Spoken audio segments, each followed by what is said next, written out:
ethics case studies, how to answer, and how to relate ethics topics and case studies. Case studies, the models how they are giving.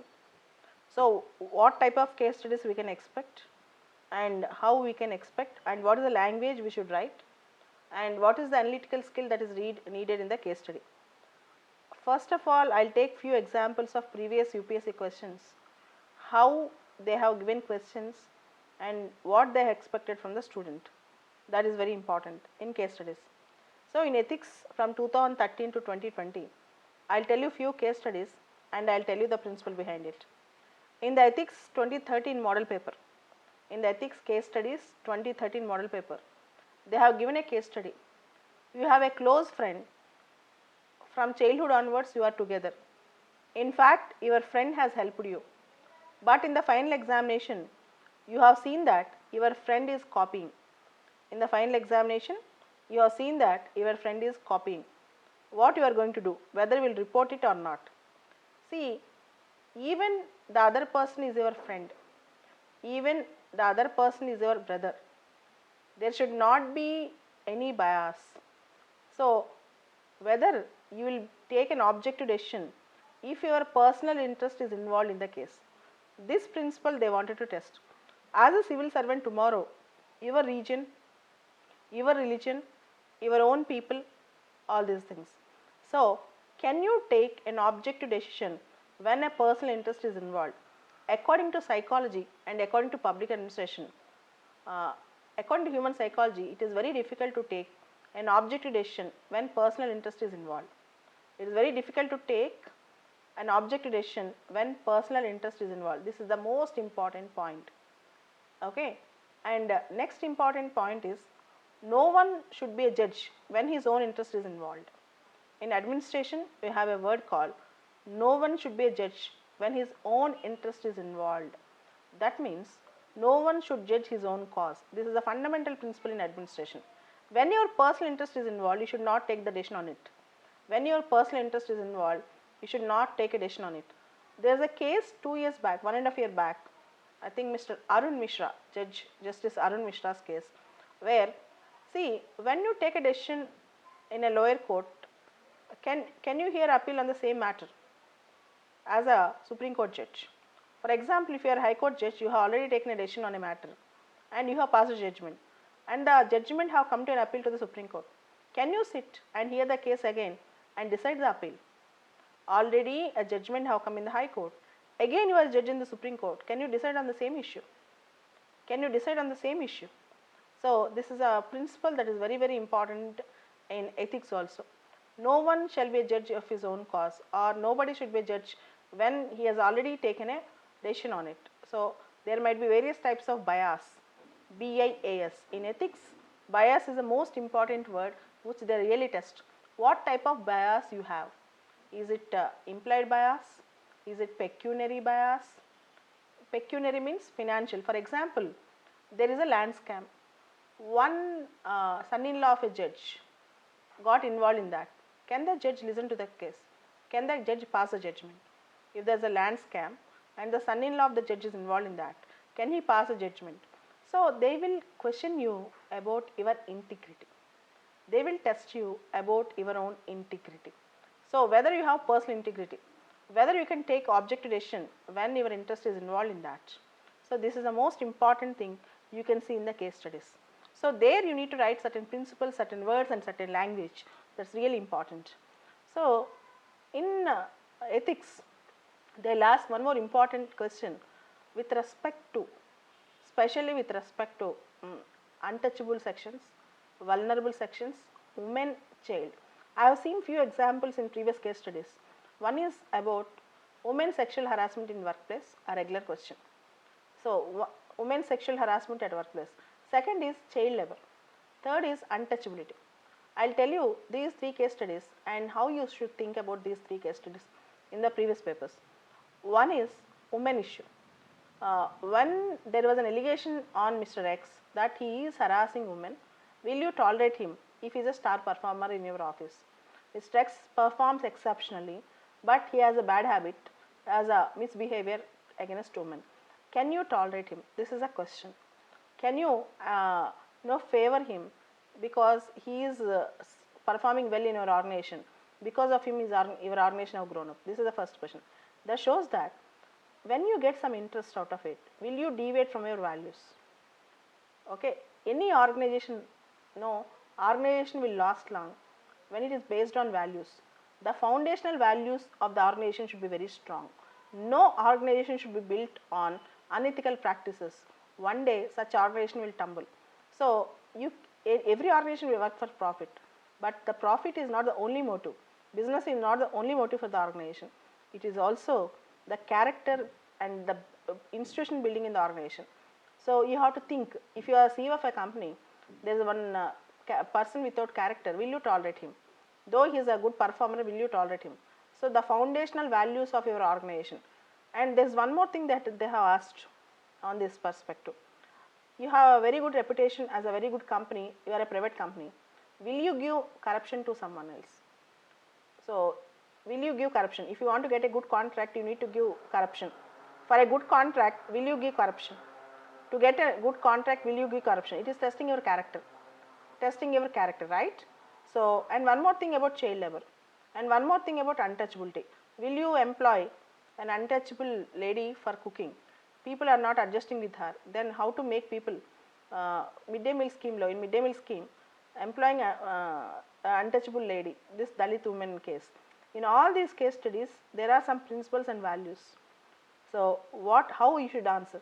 First, identify the facts of the case study. Identify the legal issues involved in the case study. Identify the facts in the case study. Identify the legal issues involved in the case study. Identify the laws relating to the issues. Identify different stakeholders in the case study. Remember, no sentence in the case study will be given without any reason. No sentence in the case study will be given for no reason. Case స్టడీలో సెంటెన్స్లో ఏ sentence కూడా కారణం లేకుండా ఇవ్వడు. అది బాగా గుర్తుపెట్టుకోండి. కొన్నిసార్లు మనం చదువుతూ ఓవర్లుక్ చేస్తాం. So that is very very important. Take all the important points in the case study and don't write extraneous statements. Me analysis ఎక్కడికో వెళ్ళిపోయి ఏదేదో రాసేయచ్చు కేస్ స్టడీలో. చాలామంది కేస్ స్టడీ రాసేటప్పుడు ఎక్స్ట్రానియస్ స్టేట్మెంట్స్ రాస్తారు, అది కూడా కాదు. Stick to the facts and relevant material given in the case study. Stick to the facts, and 1 or 2 statements which you give about quotes, all these things, they should also be relevant. Irrelevant things, don't try to jot it down just because you know them. Okay, irrelevant things మీకు తెలిసిన కానీ రాయడానికి try చేయకండి.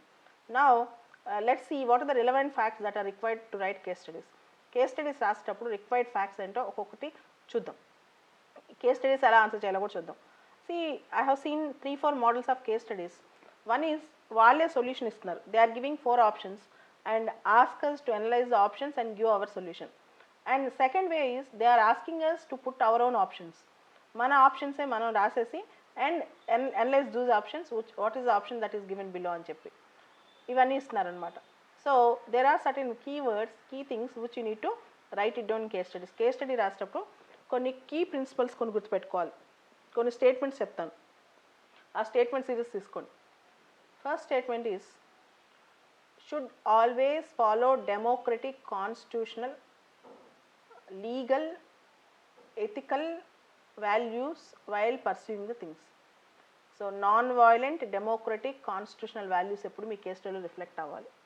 Non-violent, democratic, constitutional values. Second thing, by heart Gandhi's talisman. Gandhi gari talisman and by heart Gandhi's 7 sins and Nolan's 7 principles in public life. Gandhi's 7 sins, Nolan's 7 principles in public life, and Gandhi's talisman. Okay, and next important thing in answering case studies, Aristotle's golden mean principle. Never go to extremes. Case study answers చేసేటప్పుడు extreme judgments ఇవ్వద్దు. Don't go for extreme judgments. And next important thing about case study next important thing ఏంటంటే impractical solutions. Impractical solutions అంటే ఎట్లా ఉంటాయంటే, I'll take few things టక్గా కొన్ని చెప్తాను చూడండి. Impractical solutions are idealistic solutions. Impractical solutions are idealistic solutions. If you are seeing the issue of untouchability అనేది మీ సొసైటీలో చూసారనుకుందాం. You should not say by tomorrow morning I will create an awareness camp, by day after tomorrow I'll make my place as an equal society. So unrealistic idealistic solutions case స్టడీలో రాయకూడదు. Second thing, impractical solutions are extreme solutions. For example, నువ్వు ఒక పెళ్ళికి వెళ్ళావు, you have gone to a marriage wear the marriage was stop because braid groom is asking for dowry. So braid groom డబ్బులు అడుగుతున్నాడు బ్రైడ్ని, అందుకని పెళ్ళి అయిపోతుంది, నువ్వు అక్కడికి వెళ్ళావు. అప్పుడు నువ్వేం చేస్తావు అంటే, you are a friend of bride groom, so you try to convince the bride groom, or otherwise you just tell him, counsel his parents, or stay in an action mode, అంతేగాని సైలెంట్ కూర్చోవు. You will counsel the bride also to be very strong, and if the bride groom behaves in unruly way, you will call police. ఇవన్నీ రాస్తావు, but never write the solution that I will marry here. ఇట్లాంటివి solutions రాయటం, extreme statements రాయటం చేయొద్దు. అలానే there is one more thing, UPSC ఇంటర్వ్యూకి వెళ్తున్నావు, you are going to UPSC ఇంటర్వ్యూకి వెళ్తున్నప్పుడు నువ్వు you have seen a very big accident, చాలా పెద్ద యాక్సిడెంట్ చూసావు. అప్పుడు నీకున్న ఆప్షన్ ఏంటి? Will you stop there and be with them all the time, or will you do some other, what is the option available to you అని చెప్పాడు. So డైరెక్ట్గా మీరు I will stop there, human life is very important, come what may, career I can choose better career tomorrow, but I will stop there and serve the people. These things are extraneous solutions. ఇవన్నీ లాస్ట్లో రాయాలి. If after ruling out all the options, after exploring all the choices, దగ్గర ఉన్న చుట్టాలను పిలవటం, ambulance పెట్టడం, medical assistance తీసుకోవడం, UPSC call చేసి 5 minutes టైం అట్లా హాఫ్ అన్ అవర్ ఇట్లా ఇరుకుపోయి something, you try to do all the things. The last option is you staying back అనమాట.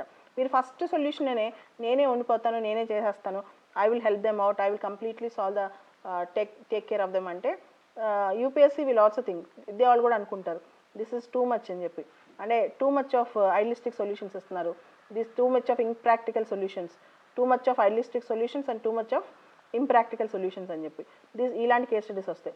నెక్స్ట్ కేస్ స్టడీ ఇంకొకటి అనమాట, అదేంటంటే have a business relationship with X company. X అనే కంపెనీతో you have business relationship.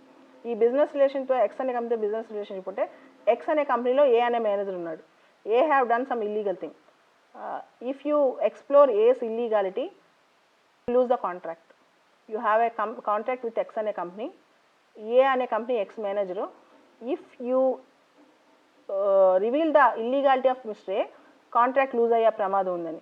This test your character. ఇక్కడ character testing అనమాట. సో ఇక్కడ కొన్ని పదాలు కూడా మీకు చాలా important. Competence of character, ethically congruent behaviour,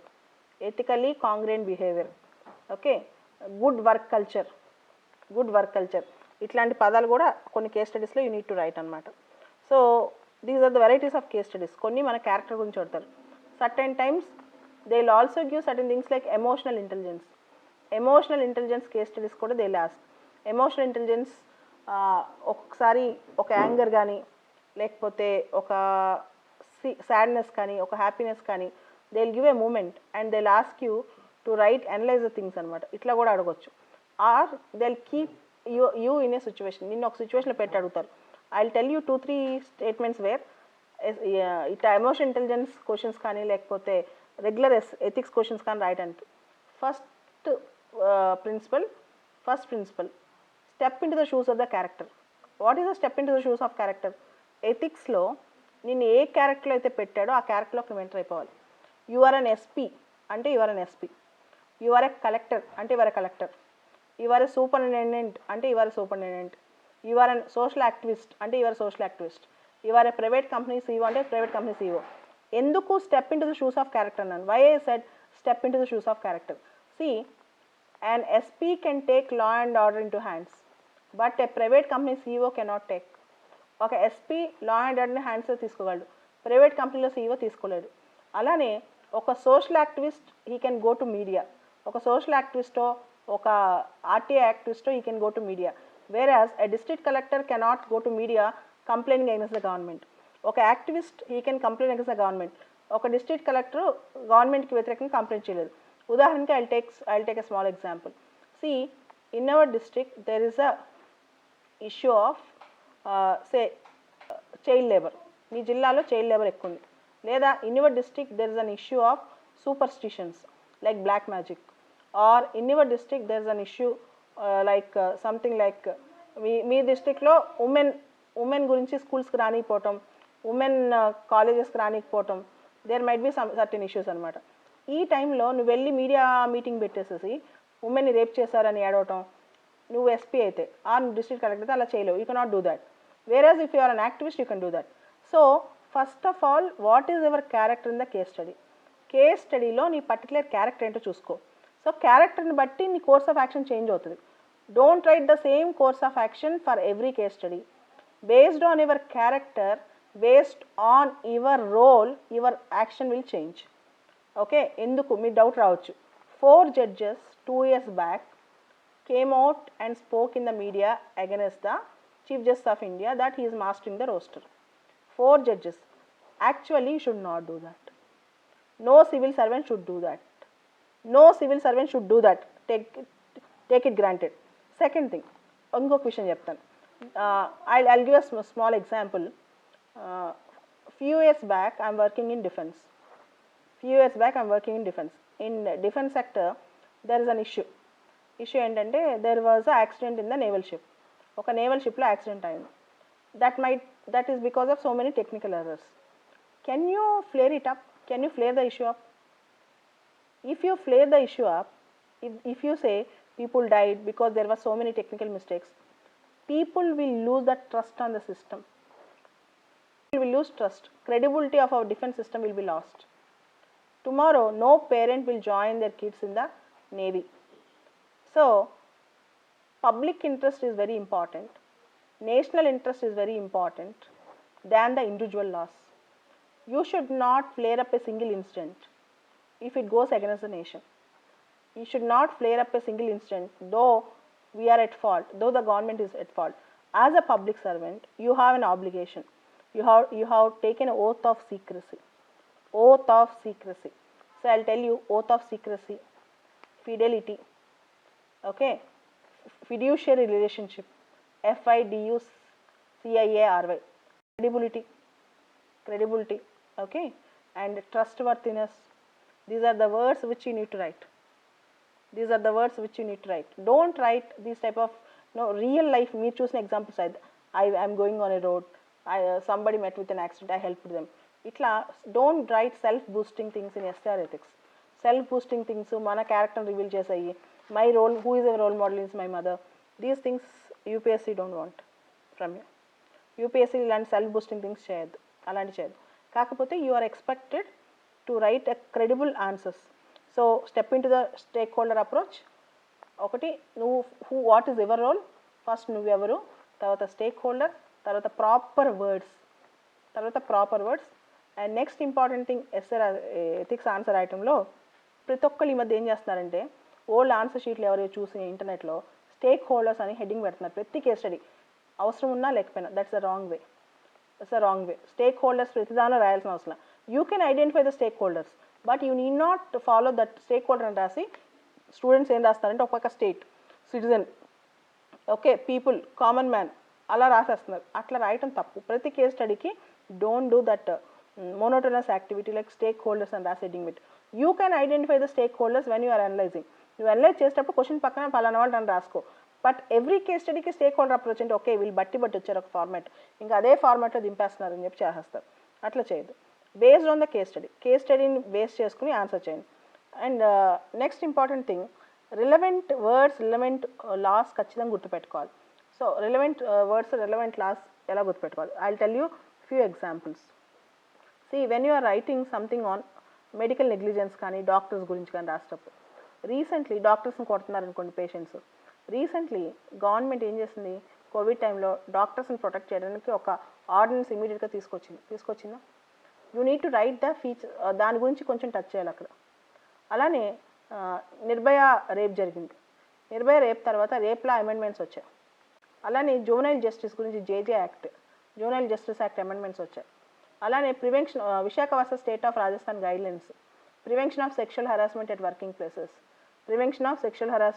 working places, Vishakha versus state of Rajasthan women గురించి రాసేటప్పుడు. చైల్డ్ గురించి రాసేటప్పుడు చైల్డ్ రైట్స్ గురించి చట్టాలు, ఇండియాలో ఉన్న లాస్, చైల్డ్ లేబర్ గురించి prevention of child labour act, corruption గురించి prevention of corruption act. So సొసైటీలో ఉన్న ఇన్సిడెంట్స్ అన్నిటి మీద ఏమేం చట్టాలని, లేదా ఎన్విరాన్మెంట్లో forest rights act, tribal rights, ఈ చట్టాలు ఖచ్చితంగా మెన్షన్ చేయాలి. లీగల్ ఇష్యూస్ మెన్షన్ చేయాలి, దానిలో లీగల్ కాన్ఫ్లిక్ట్. తర్వాత దానిలోనే ఎథికల్ డైలమాస్ మెన్షన్ చేయాలి. వాట్ ఆర్ ఎథికల్ డైలమాస్, ఇది కూడా గుర్తుపెట్టుకోండి. What are ethical dilemmas? Ethical dilemmas అంటే రకరకాలుగా ఉంటాయి. Public interest versus private interest, ఒక ethical dilemma public interest versus private interest. For example ఇక్కడ ఎథికల్ డైలమా అంటే పబ్లిక్ ఇంట్రెస్ట్ వర్సెస్ ప్రైవేట్ ఇంట్రెస్ట్లో Kaleshwaram project or Polavaram project construct చేస్తున్నారు. a small farmer is losing 4 acres of land in the core project area. For that farmer, this 4 acres is the only livelihood. So you might give some other property to the farmer, but he is sentimentally attached to this land. So ikkada public interest is Kaleshwaram project, personal interest is this farmer's land. So as a district collector, you are asked to acquire the land from the farmer. Okay, ee farmer దగ్గర land acquisition act కింద acquire. So farmer is genuine, the cause is genuine, but higher interest versus lower interest ఇది తీసుకోవాలి. Higher interest versus lower interest, ఇది point. తర్వాత ఇంకొక case study ఏంటి? Utilitarianism, greatest happiness to the greatest number of people. నువ్వు ఎలా judge చేస్తావు ఈ ప్రిన్సిపల్ని అంటే, for example there is a government scheme ఉంది. ఈ గవర్నమెంట్ స్కీమ్లో చాలా మంచి జరుగుతుంది, కానీ కొన్ని లోపాలు ఉన్నాయి. Will you completely scrap out the scheme? ఒక కేస్ స్టడీ ఎప్పటి నుంచి ఎక్స్పెక్ట్ చేస్తుంది. సెక్షన్ 498A ఆఫ్ IPC అని ఉంది. ఉమెన్ హరాస్మెంట్ మీద ఎవరైనా హస్బెండ్స్ కానీ వాళ్ళ రిలేటివ్స్ కానీ ఇఫ్ దే హరాస్ ఉమెన్, 498 కింద డౌరీ హరాస్మెంట్ కేసు పెట్టేయచ్చు. సో ఒక క్వశ్చన్ అడిగారు నన్ను యూపీఎస్సీ ఇంటర్వ్యూలో, section 498A is more misuse than properly used, will you abolish it? నేను చెప్పాను, if a law is being misused, scrapping of the law is not the solution for that. ఒక law misuse అవుతుందంటే లాని scrap చేయటం కాదు. Okay, లాని misuse కాకుండా minimise the misuse of the law. So it's a non bailable offence section 498A కింద. So based on the situation you can grant bail, anticipatory bail. తర్వాత how far there is a prima facie evidence in the case, ask the women to collect the evidence. తర్వాత how far the people who are in the case are in direct contact with the women. ఇవన్నీ చూడొచ్చు కదా నువ్వు, ఇట్లాంటి suggestions ఇవ్వచ్చు కదా. So ఇవన్నీ అనమాట. కొన్ని చట్టాలు ఎక్కువ మిస్యూజ్ అవుతున్నాయి అని చెప్పి, certain laws are being misused. అలానే SC/ST అట్రాసిటీస్ యాక్ట్ మీద కూడా కేసు రావచ్చు. Because from last 2-3 years there is an issue. SC/ST atrocities act supreme court guidelines ఇచ్చి March 20th గైడ్లైన్స్ తర్వాత అవి మార్చేసి, సో SC/ST అట్రాసిటీస్ ఇష్యూ మీద కూడా untouchability issues, women harassment, 498A of IPC, ఇట్లా వల్నరబుల్ సెక్షన్స్ మీద ఒకటి రావచ్చు కంప్లీట్గా ఒక కేస్ స్టడీ పూర్తిగా. అలానే కస్టోడియల్ రేప్ అంటే ఏంటి, ఒక పోలీస్ ఆఫీసర్ రేప్ చేస్తే, ఒక డాక్టర్ హాస్పిటల్కి వెళ్ళాక రేప్ చేస్తే, ఇలా ఒక హాస్టల్ వార్డెన్ రేప్ చేస్తే, what is the solution you are going to give? Will you just punish him? తర్వాత ఫర్ ఎగ్జాంపుల్ 9th class గర్ల్ని హాస్టల్లో రేప్ అయింది, ఒక BC హాస్టల్లోనో SC హాస్టల్లోనో. నువ్వు ఈ కేసుని నువ్వు ఎలా సాల్వ్ చేస్తావు? అక్కడ SP అయితే ఓన్లీ కేసు సాల్వ్ చేస్తావా? కలెక్టర్కి ఏమైనా సజెషన్స్ ఇస్తావా? గవర్నమెంట్కి ఏమైనా సజెషన్స్ ఇస్తావా? So old age homes, orphanage homes, ముఖ్యంగా చైల్డ్ ఆర్ఫనేజ్ హోమ్స్లో ఉమెన్ అబ్యూస్ జరుగుతుంది, దానికి ఏం చేస్తావు? What you are going to do? So ఇవన్నీ సొసైటీలో ఇప్పుడు వచ్చే ప్రాబ్లమ్స్, వీటికి కేస్ స్టడీస్ అనమాట. అలానే సఫాయి కర్మచారీస్ మీద కూడా కేస్ స్టడీ రావచ్చు. సఫాయి కర్మచారి, మాన్యువల్ స్కావెంజర్స్, ఈ కాన్సెప్ట్లో కూడా. సో నీకు ఇక్కడ ఏం చేయాలి? లాలో వాళ్ళకి ఎలాంటి రీహాబిలిటేషన్ ఇచ్చారో తెలియాలి. వాళ్ళకి రైల్వేలో ఉద్యోగాలు ఇవ్వాలా, గ్రూప్ Dలో ఉద్యోగాలు ఇవ్వాలా? సో కొన్ని solutions, if they ask you to write solutions, you are expected to give complete solutions on it అనమాట. అది కూడా చేసుకుంటారండి. సో సొసైటీలో మనకి ఎదురయ్యే ఇష్యూస్ గురించి. అలానే second type of thing emotional ఇంటెలిజెన్స్లో ఎలా వస్తాయి? They will give they will give situation and an emotion. ఒక సిచ్యువేషన్ ఇస్తారు, ఒక ఎమోషన్ ఇస్తారు. So I will give a situation and emotion. చూడండి, recently there was a spot in India China బార్డర్లో spot అవుతుంది. సో నువ్వు అక్కడ ఆఫీసర్గా పోస్ట్ అయి ఉన్నావు. You have a doubt that the other side China వాళ్ళు నించుని ఉన్నారని. Suddenly you are in the border. Unless you go there and fight out them, there is every chance that they may attack your nation, but you are alone. Will you go alone and fight? Somehow you got a suspicion that they may kill you. చంపేస్తారన్నా నువ్వు ఒక్కడే ఉన్నావు, అక్కడ వాళ్ళు 100 మంది ఉన్నారు, వెళ్ళి fight చేస్తావా? లేకపోతే నీకు టైం లేదు, you don't have any time to call someone, you don't have any weapon with you. అంటే వెపన్ అంటే టెలిఫోన్ కానీ ఇలాంటి ఏమి సెల్ ఫోన్ లేవు. ఆ టైంలో how you are going to manage the situation? ఒక టైప్ ఆఫ్ నీ లైఫ్ అండ్ డెత్ క్వశ్చన్ ఇచ్చి they may give all these things అనమాట. So these type of things you can expect. IR ఎథిక్స్లో కూడా, IR ఎథిక్స్లో ఫారినర్స్ వచ్చారు, foreigner వచ్చినప్పుడు foreigners rights ఏంటి, even these things they may ask you అనమాట. There are various things. So emotional intelligence, personal integrity. Personal ఇంటిగ్రిటీలో ఒకటి చెప్తాను. నువ్వు ఒక సివిల్ సర్వెంట్వి, నీ బ్రదర్కి జాబ్ అవసరమైంది. యూ హ్యావ్ గుడ్ రెప్యుటేషన్, నీకు మంచి రెప్యుటేషన్ ఉంది. There is a company which have contracts with your organisation. Regular contracts ఒక ఆర్గనైజేషన్కి వెళ్తూ ఉంటుంది, మీ ఆర్గనైజేషన్కి, ఆ కంపెనీకి. That company is in dire need of some BTech graduates or MTech graduates. Your brother is eligible graduate. మీ బ్రదర్ అక్కడ జాయిన్ అవుతానంటాడు. So your brother is asking you just to put a word, నువ్వు నా కోసం ఏం recommend చేయొద్దు, కానీ తమ్ముడు అని చెప్పు చాలంటాడు. వీళ్ళు నీకు దాన్ని తప్పేం అనిపించలేదు. Just putting a word that the person who is coming is my brother అంటే తప్పేం అనిపించలేదు. Will you put a word? నువ్వు ఒక వర్డ్ పుట్ చేస్తావా? ఓకే, నువ్వు will you put a word? నువ్వు తప్పు చేయట్లేదు, ఉద్యోగం ఇమ్మని అనట్లేదు, కానీ వచ్చేది మా బ్రదర్ అని మాత్రం చెప్తున్నావు. జస్ట్ ఒక కంఫర్ట్ కోసం అంతే. యూ హ్యావ్ నాట్, నువ్వేమీ తప్పు చేయట్లేదు, వాళ్ళని ఎక్కడ ఏమీ మోసం చేయట్లేదు, ఉద్యోగం ఇమ్మని కూడా చెప్పట్లేదు. But you are making them to know, you are letting them to know that he is your brother. Will you do that? So even if you know that there is an iota of influence there, you should not, నువ్వు అలాంటి చేయకూడదు. So there are some words in ethics. undue influence. What is undue influence? Undue influence అంటే ఏంటి తెలుసా? Directly I may not coerce someone, but if somebody knows that my brother is coming to your company, they may think that, so okay, this boss, this IAS officer will help us in other way if we give job to this boy. This is called undue influence. So the terminology and words are very important.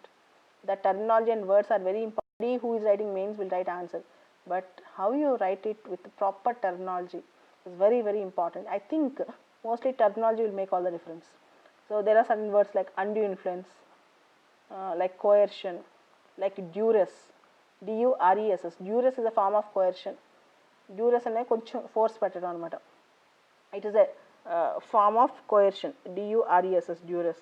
These words play a crucial role. In other words, చాలా గొప్ప role play చేస్తాయి అనమాట ఎథిక్స్లో. Okay, and there are certain legal words also. కొన్ని legal words ఉంటాయి, like say for example doing against the country అని రాయక బదులు సెడిషన్ అని రాయటం, SEDITION, సెడిషన్. ఓకే, తర్వాత say for example you want write bad behaviour and unruly behaviour. Okay, last క్లాస్లో చెప్పాను unbecoming of a civil servant. Unbecoming of civil servant అంటే civil servant should not have done like that. ఒక civil servant తాగేసి road మీదకి వెళ్ళాడు, అతను office hours అయిపోయింది, night 11 o'clock party చేసుకున్నాడు, పోలీసులు దొరికాడు అనుకోండి రోడ్ మీద. How do you write about him? So it is his personal time, right? Civil servant breaking the law. ఒక సివిల్ సర్వెంట్ లాని బ్రేక్ చేశాడు, that he broke the law in his personal time. Duty 6 o'clock అయిపోయింది, night 11 o'clockకి పోలీసులు check చేస్తున్నారు ఎవరెవరు తాగేసి వచ్చారని, drunk and డ్రైవ్లో దొరికాడు. Unbecoming of a civil servant అనే వర్డ్ రాయాలి అక్కడ, unbecoming of a civil servant. అలానే there are certain things like courtesy, తర్వాత యూ షుడ్ ఇక్కడ ఎథికల్ బిహేవియర్, తర్వాత కర్టసీ, ఎథికల్ బిహేవియర్, తర్వాత you should maintain minimum decency and decorum of the organisation. ఇట్లా కొన్ని దేర్ ఆర్ సర్టెన్ వర్డ్స్ అనమాట. ఈ words మొత్తం you need to buy heart. Gratitude is also very important word. Humility is very important word. Benevolence is very important word. So these are all the words. Magnanimity is an important word. Magnanimity అంటే ఒకసారి చిన్న తప్పు చేసినా క్షమించడం. So having a good heart to excuse others even though they have done something wrong, that is called magnanimity. Okay, ఈ words అన్నీ case స్టడీస్లో పడాలి, but never write an extreme solution. ఎప్పుడు ఎక్స్ట్రీమ్కి వెళ్ళి సొల్యూషన్ రాయొద్దు, మంచి పదాలతో సొల్యూషన్ రాయండి. ఓకే, తర్వాత I'll give some suggestions ఇక్కడ. It should not be an exception but it should be a rule. అది ఎప్పుడో అర్థంగా దొరికేది కాదు, అది ఖచ్చితంగా it should be a routine expectation. You should use a better word. Integrity should be a routine expectation from a government servant. Integrity ఒక government servant నుంచి routine expectation అని చెప్పొచ్చు. Okay, even this you can write. And yes, solutions conclusions ఇచ్చే ముందు see how to come to a conclusion. ఇప్పుడు మీరు maths option తీసుకున్న వాళ్ళకి బాగా అర్థమైంటుంది. మ్యాథ్స్ ఆప్షన్లో ప్రాబ్లం ఆన్సర్ రాస్తారా, ప్రాబ్లమ్ని మొత్తం స్టెప్ బై స్టెప్ అనలైజ్ చేస్తారు? మ్యాథ్స్ ఆప్షన్లో ప్రాబ్లమ్ని స్టెప్ బై స్టెప్ అనలైజ్ చేస్తారు. అలానే ఎథిక్స్లో ఎక్కువ మార్క్స్ రావాలంటే క్వశ్చన్లో కింద ఏం అడిగాడు ఆ సెంటెన్స్ చాలా ఇంపార్టెంట్. క్వశ్చన్లో కింద ఏం అడిగాడో సెంటెన్స్ చాలా అంటే చాలా ఇంపార్టెంట్. ఎట్లా అంటే ఫర్ ఎగ్జాంపుల్ ఈ క్వశ్చన్లో do you have any innovative solution అంటాడు. ఆ క్వశ్చన్లో నువ్వు నేను ఇచ్చిన సొల్యూషన్స్ కాకుండా ఏదైనా ఇన్నోవేటివ్ సొల్యూషన్ చెప్పా అంటాడు. ఓకే, ఈ ఇన్నోవేటివ్ సొల్యూషన్ అనేది అక్కడ కీవర్డ్. ఇన్నోవేటివ్ సొల్యూషన్ అనేది కీవర్డ్ అనమాట. ఓకే, అలానే అవుట్ ఆఫ్ బాక్స్ సొల్యూషన్ ఏముందా నీ దగ్గర అంటాడు. That's a keyword. Innovative solution, out of box solution కావాలని అడుగుతాడు. ఒకసారి ఒక కేస్ స్టడీ ఇచ్చాడు చూడండి. మీ బాస్ మీతో అన్నిట్లో మంచోడు, but your boss has a habit of beating the wife, domestic violence. నువ్వు ఇంటికి వెళ్ళి చూసావు, చాలా దరిద్రంగా ఉన్న సిచ్యువేషన్. కింద 4 ఆప్షన్స్ ఇచ్చాడు. They have given 4 options and which option you are going to follow, analyze each option, which option you are going to follow, any innovative approach you are going to make అన్నాడు. any innovative approach you are going to make అంటే నేను రాసినప్పుడు 2016లో వచ్చింది question. నేను ఏం చెప్పాను తెలుసా, నేను 2-3 ట్రై చేస్తాను ఇన్నోవేటివ్ మెథడ్లో. I will explain the same situation for my boss and ask his solution for that, or I will take to such a movie, to ఏదైనా మూవీ కానీ such an incident where the same thing, similar thing is repetitive అయినప్పుడు, and I'll ask him what is his opinion on human harassment. Third thing, as he is my senior, if I tell directly to him, he won't listen. I will assist his wife in a different way. So ఇట్లా 2-3 solutions అనమాట. బాస్కే అదే ఇప్పుడు boss వాళ్ళ వైఫ్ని కొడుతున్నాడు, డైరెక్ట్గా boss చెప్తే వింటాడా? ఇండు. So బాస్కి అలాంటి సిచ్యువేషన్ ఏదైనా క్రియేట్ చేసి ఒక 1 month 2 months వెయిట్ చేసి బాస్కి ఆ సిచ్యువేషన్ తన సొల్యూషన్ తీసుకోమని చెప్పడం, ఈ పక్క వాళ్ళ విషయంలో జరుగుతుందని. అండ్ ఇంకొకరు చేస్తే ఆఫీస్లో బాస్ ఏం చేస్తాడు, how he is going to solve it. So ఇట్లాంటి అలా లేకపోతే ఉమెన్ హరాస్మెంట్ సంబంధించిన మూవీస్ కానీ లాస్ గురించి కానీ బాస్తో ఎప్పుడైనా ఇండైరెక్ట్ డిస్కషన్ తీసుకురావడం, ఆయన ఒపీనియన్ ఏంటో తెలుసుకోవడం, స్టిల్ ఆయన అలానే కంటిన్యూ చేస్తే ఆవిడకి ఎన్జిఓస్తో కాంటాక్ట్ ఇవ్వడం. సో ఇట్లాంటి డిఫరెంట్. అలా కాకుండా నేను బాస్తో డైరెక్ట్గా చెప్తాను, లేదా బాస్ వాళ్ళ ఇంటికి వెళ్ళి ఒక కాపలా ఉంటాను, అట్లాంటివి రాయకూడదు. ఇన్నోవేటివ్ సొల్యూషన్స్ అంటే పోలీసులు చెప్పి అరెస్ట్ చేయిస్తాను, అది ఇన్నోవేటివ్ సొల్యూషన్ కాదు, అదే రొటీన్ సొల్యూషన్ అనమాట. Understand what they are asking the question, చాలా ఇంపార్టెంట్. Innovative solution innovation. అలానే ఇంకో క్వశ్చన్ అడుగుతారు, what are the options available to you అని. నీకున్న ఆప్షన్స్ ఏంటి? For example you have done some mistake in your office, మీ ఆఫీస్లో తప్పు చేసావు. Will you resign and go away, will you take leave and go away, or will you stay back and fight back, or will you escape from the situation and try to conceal your mistake. ఇట్లా options ఉంటాయి అన్నమాట. ఈ ఆప్షన్స్ని ఎర్రాటిక్గా option sentence లాగా బోరింగ్గా analyse చేయకండి. చాలామంది ఏం చేస్తారంటే options ఇస్తారు కదా, చిన్న చిన్న పారాగ్రాఫ్లో చాలా బోర్ కొట్టేటట్టు అనలైజ్ చేస్తారు. వాడు అనలైజ్ ఈచ్ ఆప్షన్ అంటే ఆ సెంటెన్స్ రిపీట్ చేయమని అర్థం కాదు, ఏ ఆప్షన్లో నువ్వు ఏం చేయబోతున్నావు అని అర్థం. మీరు ఏం చేస్తారంటే కొంతమంది స్టూడెంట్స్ రాసేటప్పుడు ఆ సెంటెన్స్ని రిపీట్ చేసి ఒక చిన్న కంక్లూజన్ ఇస్తారు దానికి. That's a wrong way. Don't bore the examiner. Various options available to you అన్నప్పుడు వాళ్ళు ఆప్షన్స్ ఇచ్చినప్పుడు ఏబిసిడి, ఆ ఆప్షన్ అక్కడ రిపీటెడ్గా రాయకండి, దాని మీద మీ అనాలిసిస్ రాయండి. So when they give A, analyse A, when they give B, analyse B. Don't repeat the sentences what they have given in the exam. ఎగ్జామ్లో ఇచ్చిన సెంటెన్సెస్ భయంకరంగా రిపీట్లు చేయొద్దు, అది చాలా బ్యాడ్ ప్రాసెస్ అనమాట, అది చేయొద్దు. తర్వాత రైట్ ఏ కంక్లూజన్ అంటే కంక్లూజన్ హెడ్డింగ్ పెట్టక్కర్లేదు, ఏబిసిడి అని పెట్టచ్చు, లేదా కంక్లూజన్ పెట్టకపోయినా నీటి ప్రాపర్ కంక్లూజన్. అండ్ కంక్లూజన్లో కూడా ఏబిసిడిని పద్దాక రిపీట్ చేయొద్దు. దట్స్ అ ఇదనమాట. సో ఇవన్నీ మోడల్ కేస్ స్టడీస్ ఇప్పటివరకు వచ్చినాయి. కొన్ని ఇప్పుడు ఈ లాస్ట్ ఇయర్ ఏం చేశాడంటే 3 ఏమో కేస్ స్టడీస్, 3 ఏమో రికమెండటరీ మోడల్. రికమెండేటరీ అంటే నేను రికమెండ్ చేయమంటున్నాడు. అంటే ఏంటి, ఒక ఓపెన్ ఎండెడ్ క్వశ్చన్స్ ఇచ్చేసి ఎథిక్స్ అండ్ పాలిటిక్స్లో ఎథిక్స్ ఎలా ఉండాలి, లేదా politicisation of bureaucracy committed bureaucracy ఉండాలా, న్యూట్రల్ బ్యూరోక్రసీ ఉండాలా. సో ఇట్లాంటివి కొన్ని అడుగుతున్నాడు అనమాట. సో అప్పుడు మీరు ఏం చేయాలంటే ప్రతి సొసైటీలో జరిగే ప్రతి అంశం గురించి ఒక ఐడియా ఉండాలి. సో ఎట్లాంటివి, ethics and politics relationship Gandhi's answer ఉంటుంది. పాలిటిక్స్ ఎథిక్స్ రిలేషన్షిప్లో As you sow, so will you reap. Ends are not more important, means are more important than the ends. Okay, ethics should be like a pole star which should guide the ship of politics. Ethics should be like a pole star which is like a ship which should guide the ship of politics. And Mahatma Gandhi tried to spiritualize politics. Gandhi promoted ethical values in politics. ఇట్లాంటివి పదాలు గుర్తుపెట్టేసుకోవాలి టక్. So కొన్ని answers proper గుర్తుపెట్టుకోవాలి. ఎథిక్స్లో repeated questions కొన్ని చెప్తాను చూడండి. Relationship between ethics and politics or morality in politics. Relation between ethics and politics, morality in politics first. తర్వాత who is your role model, who is your inspiration personality, who is your role model. నీ inspirational personality ఎవరు, role model ఎవరు, ఒక answer prepare చేసి పెట్టుకోండి. తర్వాత emotions మీద 4-5 emotions మీద ఒక ఆన్సర్ ప్రిపేర్ చేసి పెట్టుకోండి. 4-5 ఎమోషన్స్ మీద, లైక్ యాంగర్, లస్ట్, హ్యాపీనెస్. తర్వాత యాంగర్, హ్యాపీనెస్ ఆల్రెడీ క్వశ్చన్స్ వచ్చేసినాయి. సాడ్నెస్, తర్వాత how to overcome certain emotions. నువ్వు ఒక డాక్టర్వి, కరోనా పేషెంట్స్కి ట్రీట్ చేస్తావు, రోజుకి 4 చచ్చిపోతున్నారు పీక్లో స్పెయిన్లో, నువ్వేం చేస్తూ ఉంటావు, అట్లాంటివి ఎమోషన్స్. తర్వాత లవ్ మీద ఒక ఆన్సరు ఒక కేస్ స్టడీ ఎమోషనల్ పెట్టుకోండి. సో ఇవన్నీ కూడా ఎమోషన్స్ అన్నిటి మీద ఒక రౌండ్ వేసుకోండి, మొత్తం అన్ని రకాల ఎమోషన్స్. తర్వాత రీసెంట్గా జరిగే ఇన్సిడెంట్స్ కొన్ని చెప్తాను చూడండి. వ్యాలంటీనా దేవి అని ఒక అమ్మాయి చెట్లు నరికేస్తే ఏడ్చింది నార్త్ ఈస్ట్లో. ఏ స్టేట్లో తెలుసా? నార్త్ ఈస్ట్లో వ్యాలంటీనా దేవి అనే అమ్మాయి చెట్లు నరికేసినప్పుడు ఏడ్చింది. That incident is very important. Okay, second ఇన్సిడెంట్లో కరోనా టైంలో ఒక ఈ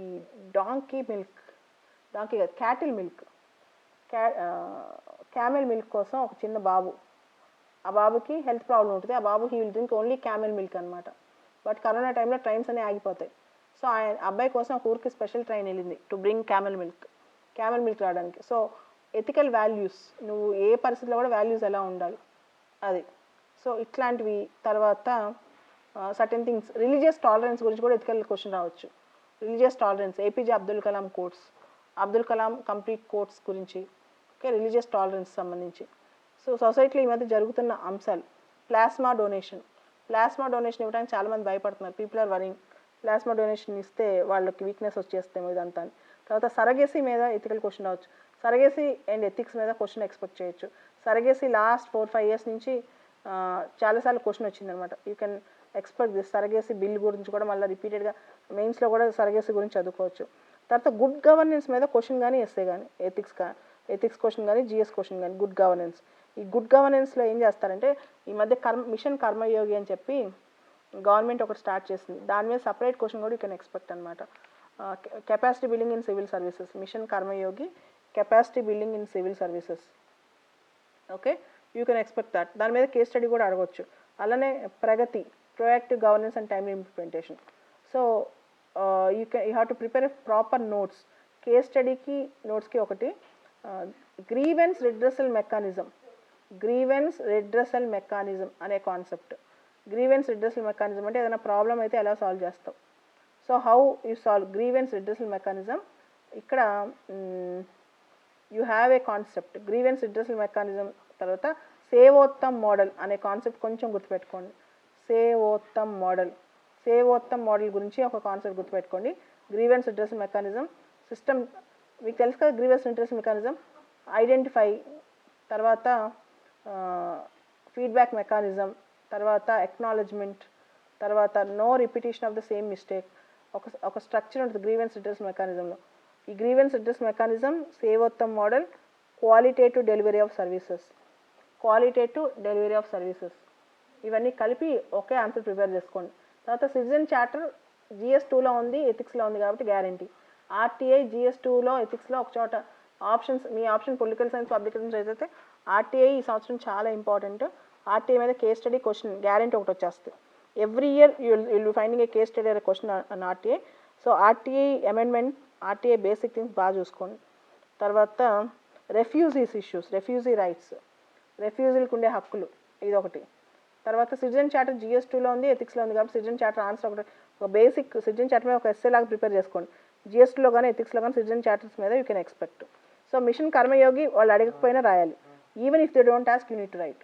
ఎందుకంటే ఇయర్ కొత్తగా వచ్చిన ప్రోగ్రామ్ సివిల్ సర్వీసెస్లో కెపాసిటీ బిల్డింగ్లో ఇయర్ కొత్తగా వచ్చిన ప్రోగ్రామ్ అనమాట mission Karmayogi.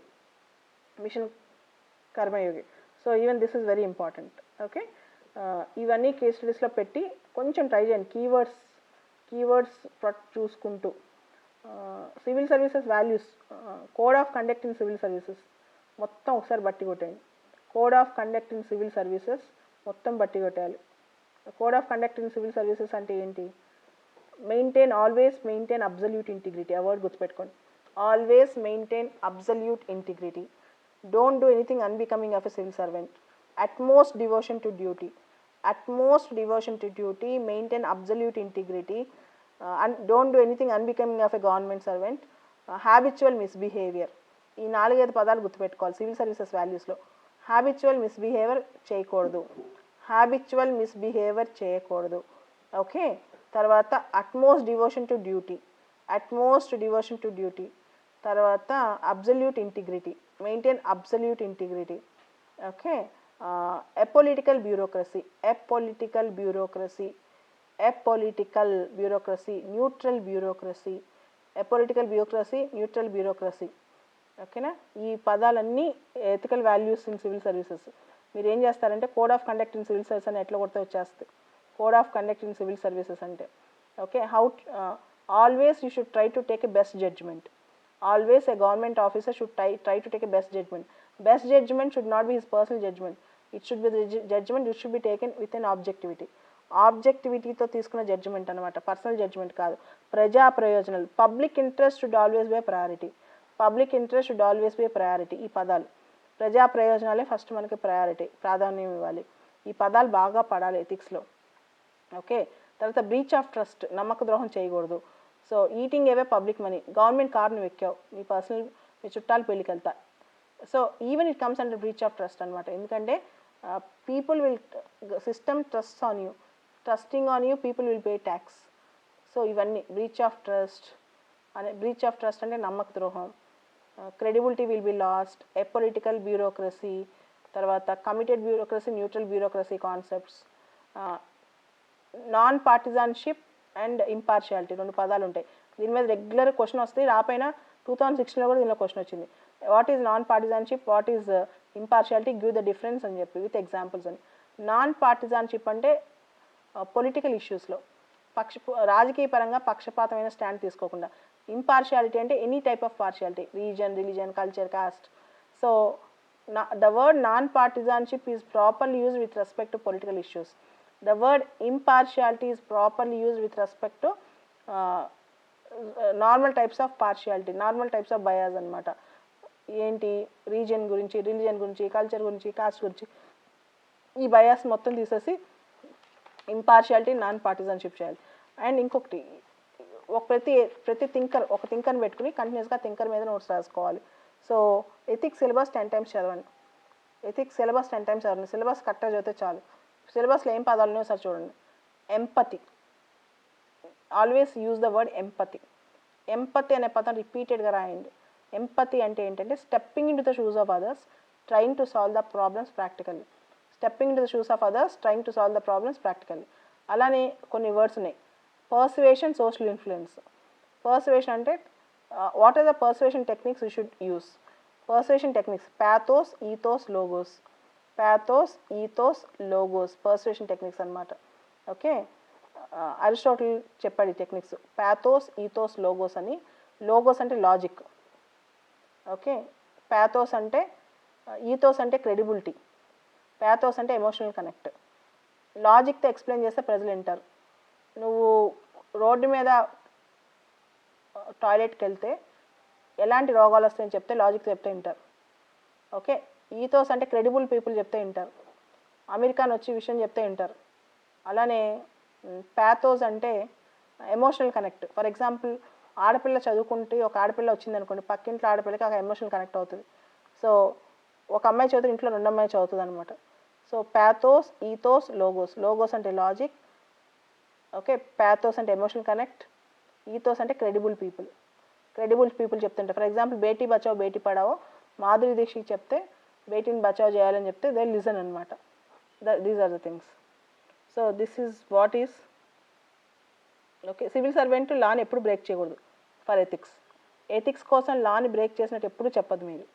Never say that. Ethics కోసం డోంట్ బ్రేక్ లా.